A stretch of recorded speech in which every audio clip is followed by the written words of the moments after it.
حضرت مفتی صاحب رحمۃ اللہ تعالی علیہ میں ایک بہت بڑا وصف یہ تھا، آپ اپنے اساتذہ کے بڑے ہی خدمت گزار تھے۔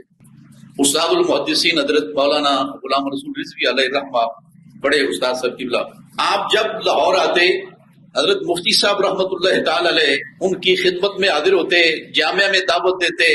مفتی صاحب نے گزارش کی کہ آپ ادھر جامعہ میں دعا کے لیے تشریف لائیں، جامعہ نظامیہ شیخ پورہ۔ استاد صاحب قبلہ نے اگلے دن کا ٹائم دیا، مفتی صاحب گاڑی لے کے آئے، وہاں پہنچے جامعہ نظامیہ میں شیخ پورہ میں، ماشاءاللہ بہت بڑا ایک میدان تھا، ایک جبہ بڑا خوبصورت بڑی نیاز مندی کے ساتھ پیش کیا، یعنی لباس بھی پیش کیا اور خدمت بھی کی، اور پھر واپس جامعہ رسولیہ شرازیہ چھوڑنے کے لیے آئے۔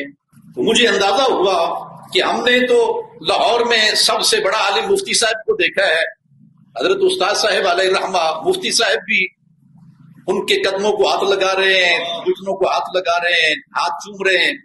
آج ہمارا المیہ یہ ہے، ہم پیر خانے تو بہت جاتے ہیں لیکن استاد خانے پر ہم کم آتے ہیں۔ 8 سال جس شخصیت نے ہمیں پڑھایا، ہماری مصروفیت کا عالم یہ ہے ہم ان کے عرس میں بھی بہت کم شریک ہوتے ہیں۔